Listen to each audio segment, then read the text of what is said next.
Salut le Figaro, bienvenue dans ce nouveau numéro d'interaction un peu spécial. On est ici au Maghreb Orient du Livre. Ne nous mentons pas, il y a un jeu de mots. C'est un salon littéraire qui nous parle du Maghreb et du Moyen-Orient et qui a lieu, vous allez le voir, dans cette sublime salle des fêtes de l'Hôtel de Ville de Paris. Alors à un salon littéraire, on a toujours envie de raconter une histoire et moi celle que j'aimerais vous raconter, c'est celle des printemps arabes qui fêtent justement leur 7e printemps et dont Emmanuel Macron a reparlé. Rappelez-vous, c'était la semaine dernière lors de son déplacement à Tunis. La page du printemps arabe et du printemps tunisien n'est pas tournée. Vous êtes en train de la vivre.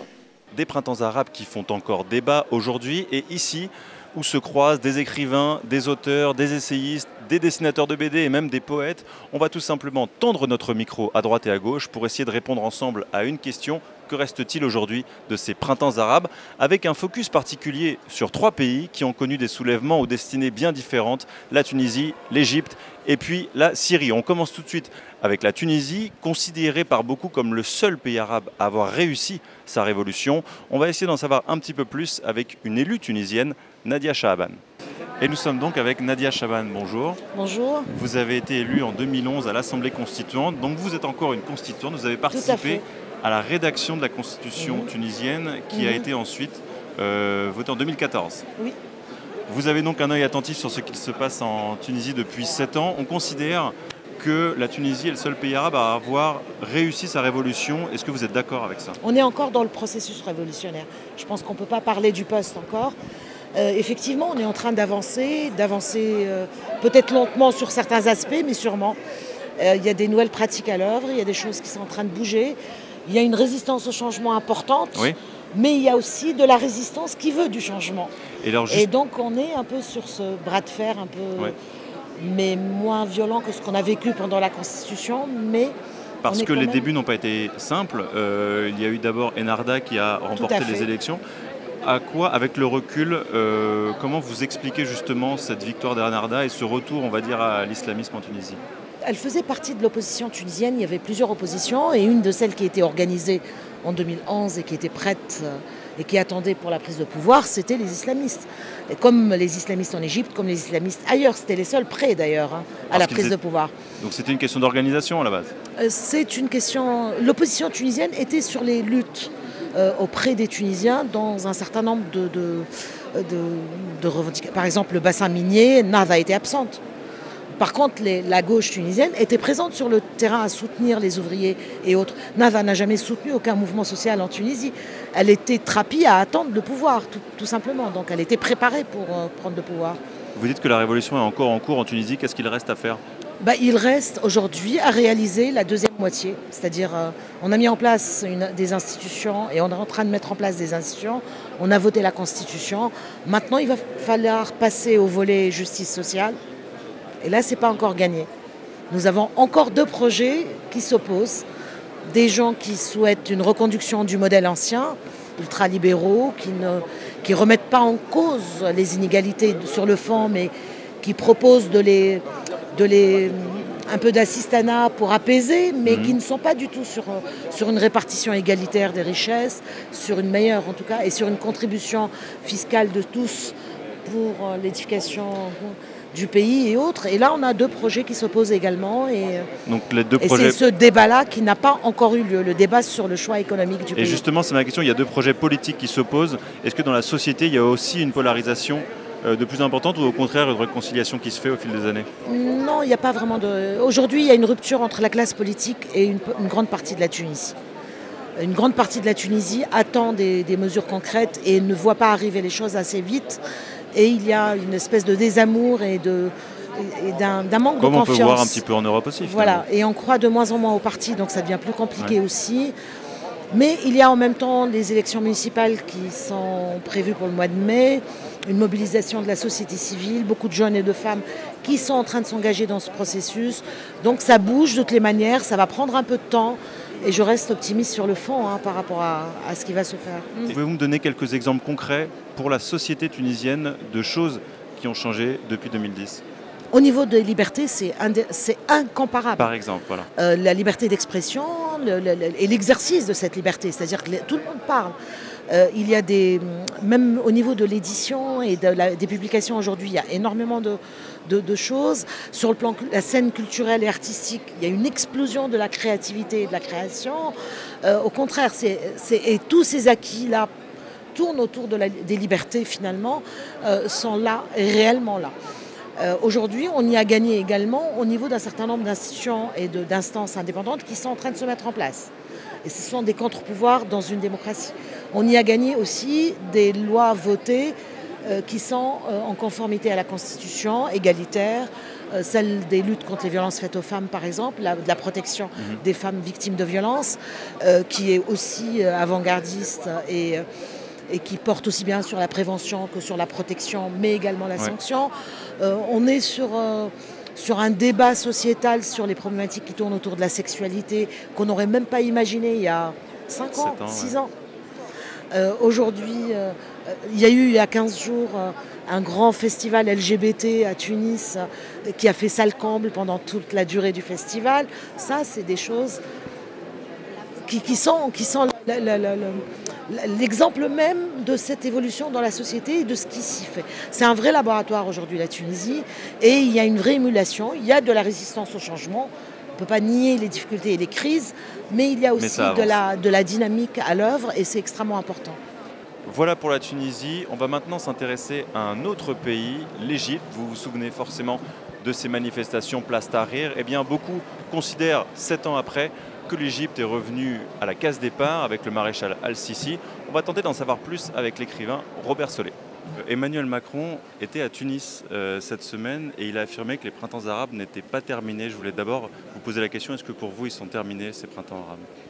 Non, ils ne sont pas terminés. C'est un mouvement qui a commencé en décembre 2010, janvier 2011 et qui continue. Et ça va durer longtemps. Est-ce que vous diriez qu'en Égypte particulièrement, c'est une révolution qui est gâchée ou est-ce que c'est une révolution qui est encore en mouvement? C'est une révolution avortée, disons. On peut l'appeler révolution si on veut, on peut l'appeler soulèvement. En tout cas, c'est un bouillonnement. Ça a révélé une société. Ça bouillonne encore aujourd'hui pour vous? Ça bouillonne, ça bouillonne. C'est une société bouillonnante, pas politiquement, parce qu'il n'y a pas d'espace politique. Mais elle bouillonne autrement, dans le domaine culturel, par exemple. C'est très frappant. C'est une société vivante qui a montré qu'elle était vivante. On a une autre image de l'Égypte aujourd'hui. Jusqu'en 2010, on avait l'image d'un pays, l'image pharaonique, finalement, l'Égypte éternelle, permanente, rassurante. Et depuis 2011, on a l'image d'une Égypte urbaine, jeune, turbulente et un petit peu déroutante. Et alors, qu'est-ce que concrètement vous pouvez me dire à ce sujet? En quoi la société de 2010 est à ce point différente de la société de 2017? Elle n'est pas différente. Il y avait un peu plus de liberté en 2010 qu'aujourd'hui, indiscutablement. Il y avait plus de prospérité économique, plus de stabilité, incontestablement. Mais il s'est passé quelque chose et ce qui s'est passé a marqué les esprits profondément. Qu'est-ce qu'il en reste justement de cette soif de démocratie et de liberté de 2010? La soif existe, simplement elle n'est pas rassasiée. Elle ne s'est pas convertie. Elle ne s'est pas... C'est un grand espoir déçu finalement. Déçu, mais déçu provisoirement, à mon avis, parce que c'est un pays qui est quand même très, comme tous les autres, très ouvert sur le monde extérieur et qui est influencé par tout ce qui se passe. Je voulais vous citer quelque chose de Roland Lombardi, c'est un docteur et historien et qui dit que la démocratie n'est pas un réflexe inné mais plutôt un acquis. Je voulais savoir si vous étiez d'accord avec cette phrase. Moi je dirais que la démocratie se construit, elle ne tombe pas du ciel et l'illusion justement dans les printemps arabes et notamment en Égypte, ça a été de croire que parce qu'on renversait un pouvoir autoritaire, on entrait en démocratie. Et ça ne s'est pas passé parce que ça ne peut pas se passer comme ça. Et une dernière question sur l'Égypte, puisque c'est l'objet de votre livre. Cela fait 7 ans maintenant que les printemps arabes ont touché, on va dire, la région. Dans 7 ans, où en sera l'Égypte d'après vous? Dans 7 ans, c'est loin 7 ans. Tout va tellement vite, vous savez, tout va très vite. Bah, vous me disiez justement que cette soif de liberté, elle était encore là, mais qu'en 7 ans, oui, moi, pas grand-chose avait changé pour l'instant. Je ne veux pas être prophète, ce ne serait pas sérieux, mais je pense que dans 7 ans, ça sera un pays plus libre qu'aujourd'hui, un peu plus prospère, qui aura peut-être, et alors là c'est un point d'interrogation, réglé un gros problème, c'est son problème démographique, parce que l'Égypte a atteint 100 millions d'habitants. À ce salon, vous l'avez vu, il y a beaucoup de romans, il y a beaucoup d'essais, mais il y a aussi, et c'est d'ailleurs nouveau, de la bande dessinée. Et on est ici avec Chenaoui pour en parler. Bonjour. Bonjour. Donc vous avez écrit l'une de ces histoires dans la nouvelle bande dessinée arabe. C'est un recueil qui vient d'être traduit en français. Il y a au moins une vingtaine d'histoires dedans, et notamment la vôtre. Alors expliquez-nous un petit peu de quoi ça parle. Moi j'ai participé avec une histoire. D'abord le livre, ça sort chez Actes Sud. Et moi, mon histoire, c'était une histoire qui est sortie dans la revue Toc Toc, la revue égyptienne de la bande dessinée. C'est une histoire qui parle, le personnage, c'est un gardien de voiture qui fait une petite aventure avec une fille chinoise, un gang aussi de gens qui travaillent un peu dans la rue, qui essaient d'arnaquer les gens avec la police, la corruption et tout ça, qui montre un peu l'esprit dans les rues du Caire en ce moment, quoi. Et alors justement, la nouvelle bande dessinée arabe, en quoi est-ce que cette bande dessinée est nouvelle? Il y a une nouvelle génération qui est en train d'émerger sur la bande dessinée?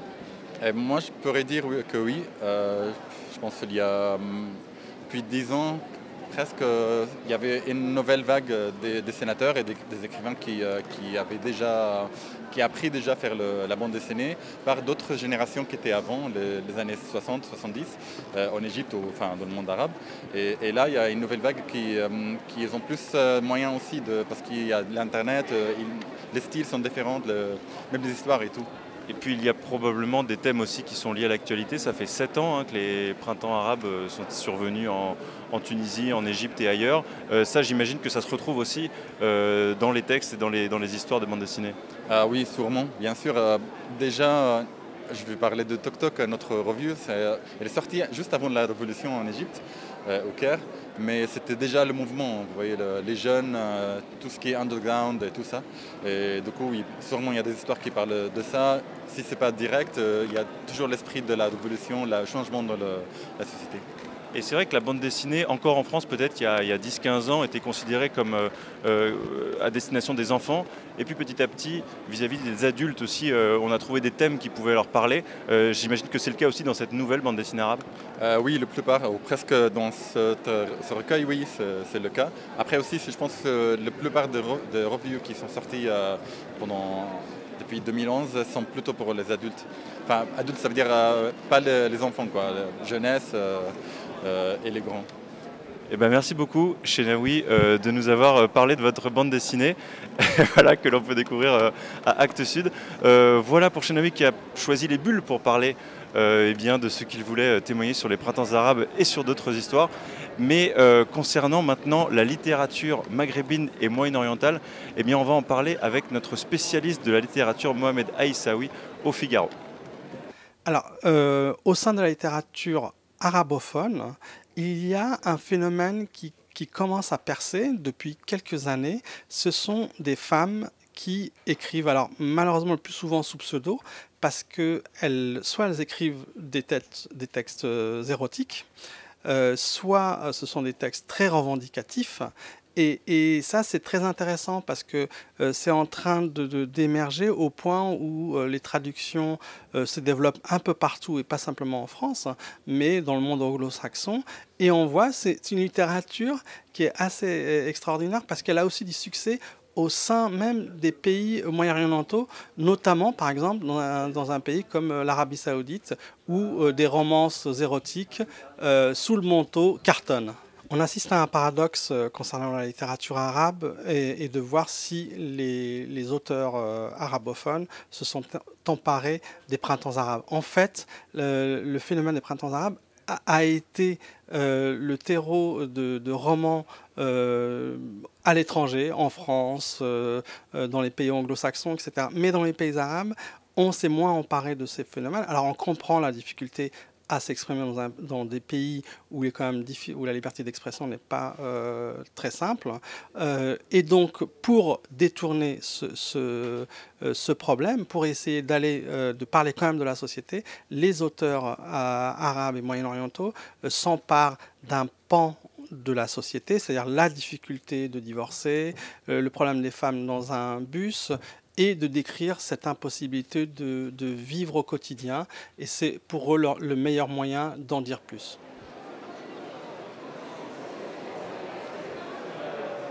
Voilà pour ces quelques mots sur la littérature maghrébine et moyen-orientale. Nous, on est toujours au Maghreb Orient du Livre, où il y a, vous le voyez, un stand jeunesse avec des bandes dessinées que vous avez peut-être envie de redécouvrir. Astix chez Rahazad, qui date de 1987, avec bien entendu sa déclinaison en arabe. Quant à nous, après la Tunisie et après l'Égypte, on va s'intéresser maintenant à la Syrie, un pays qui a également connu un soulèvement arabe, mais qui a été très vite réprimé par Bachar al-Assad.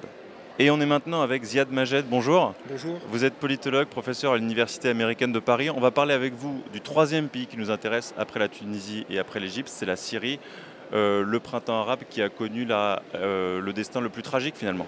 Oui, tout à fait. En fait, la Syrie a connu un changement, une métamorphose de sa révolution qui avait commencé d'une manière pacifique contre un des régimes arabes les plus répressifs de la région et qui finalement s'est transformée en une guerre. Elle s'est régionalisée et même elle s'est internationalisée. Et aujourd'hui, la Syrie est un territoire fragmenté avec des occupations étrangères et avec un régime qui, grâce à ces occupations-là, tient toujours et arrive à s'imposer dans une partie du pays. Et justement, qu'est-ce qu'il reste de cette soif de liberté et de démocratie que les Syriens avaient pu exprimer, en tout cas, au tout début de ce soulèvement ? Alors, les Syriens, depuis 1970, depuis l'arrivée au pouvoir de Assad père, étaient privés de toute liberté d'expression, étaient dans une situation de peur. Il y a eu des massacres dans l'histoire de la Syrie assadienne, à Hama en 82, exactement en février 82, donc il y a maintenant 36 ans. Avec la révolution en 2011, toute la soif de pouvoir parler, raconter la naissance de la mémoire, cette volonté de briser les murs de la peur, tout cela a eu lieu pendant plusieurs mois. Mais la violence et la barbarie les a après écrasées. Mais est éteinte ou est-ce qu'elle est toujours là? Je pense que ça c'est la question importante aujourd'hui. C'est-à-dire même s'il y a 7 millions de réfugiés et à peu près le même chiffre de déplacés internes, même s'il y a 500 000 morts, même si le pays est fragmenté avec toutes les occupations qu'on a évoquées, russes, iraniennes, mais également américaines et maintenant turques. Mais il y a toujours cette soif de continuer à parler, à raconter. Les Syriens à l'extérieur, comme ceux qui ont pu rester à l'intérieur, résistent à leur manière. Il y a maintenant une société civile qui existe, qui n'existait pas avant. Il y a des défenseurs des droits de l'homme qui ne travaillaient pas avant. Mais c'est la question que j'allais vous poser. Si on devait trouver quelque chose de positif qui a émergé du printemps syrien, ce serait celui-là ? Ce serait la renaissance de la culture syrienne, parce qu'il y a énormément de productions culturelles, artistiques, cinématographiques. Il y a une volonté de se rattraper, de racheter le temps perdu sous la dictature en écrivant, en documentant, en racontant ce qui se passe.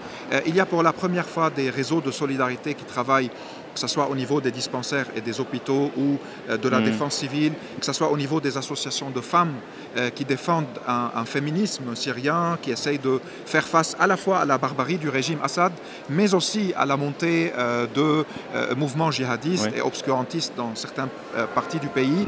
Et il y a une génération aujourd'hui de Syriens qui ne veut pas marcher de nouveau écrasée, même si elle découvre de plus en plus l'ampleur et la difficulté et les obstacles qu'elle a en face d'elle. Parce qu'on aurait pu penser qu'après 7 ans de guerre, la soif de liberté fait place à la lassitude, à la résignation, et qu'on se dit maintenant on préfère la sécurité plutôt que la liberté.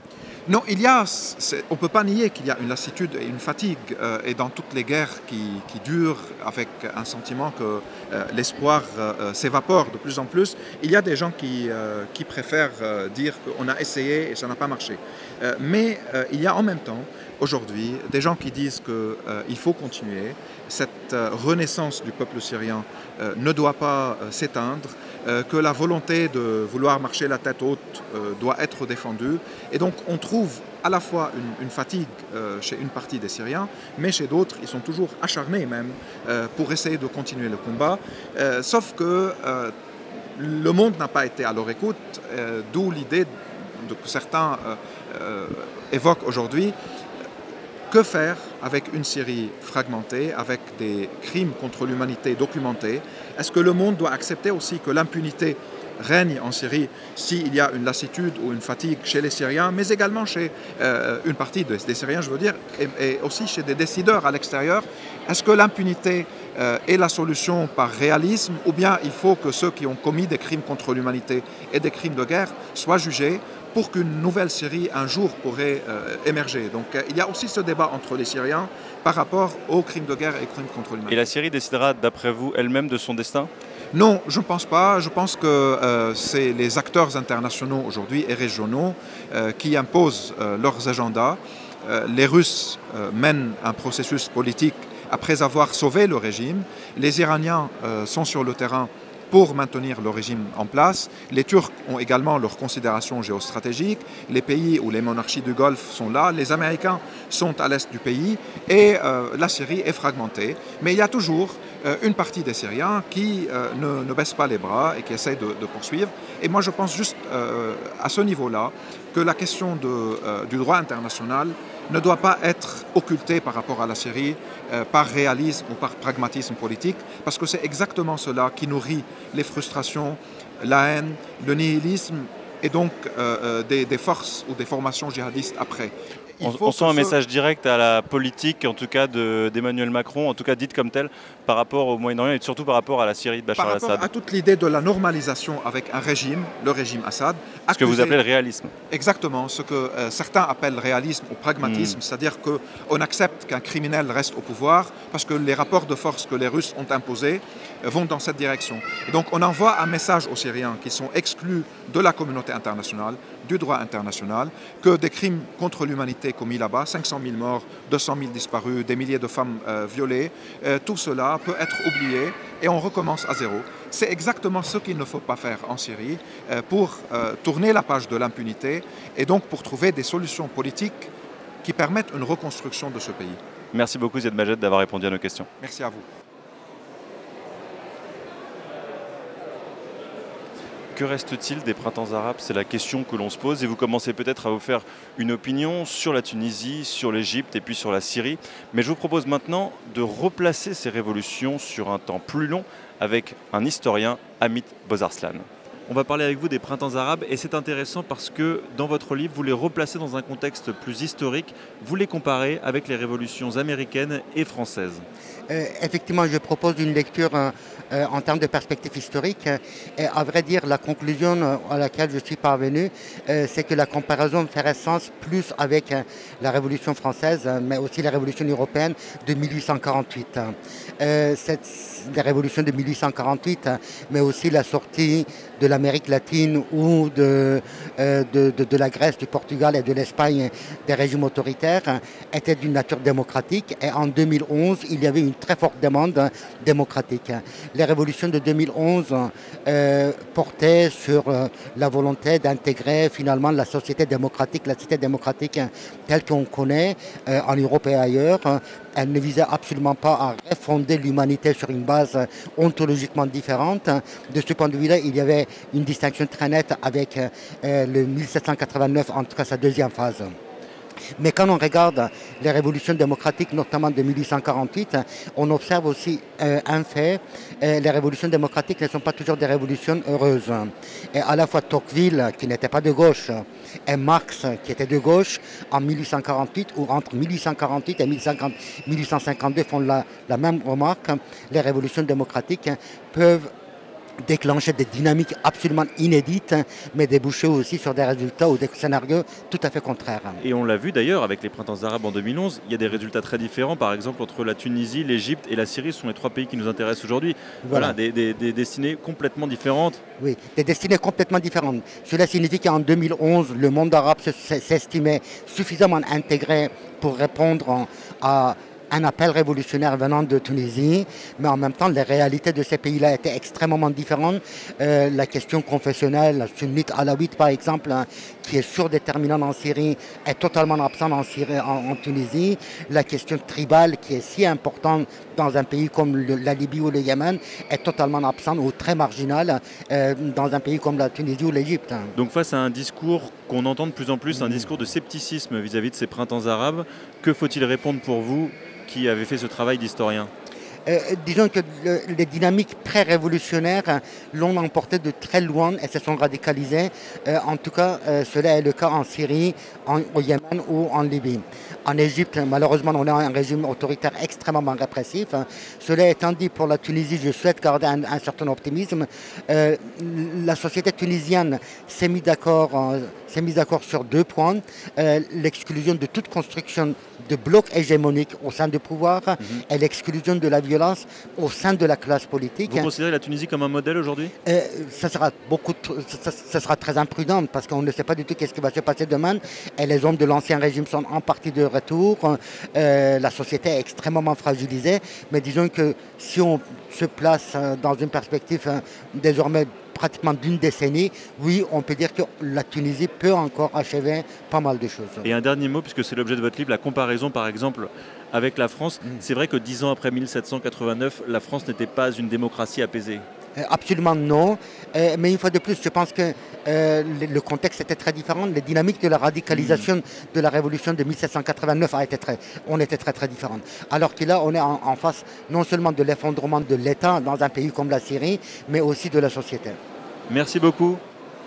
Merci à tous de nous avoir suivis pour cette édition spéciale au Maghreb Orient du Livre. Rendez-vous jeudi prochain pour un nouveau numéro d'interaction consacré à la présidentielle en Russie. Nous serons à 1 mois d'élection et de la probable victoire de Vladimir Poutine. Salut!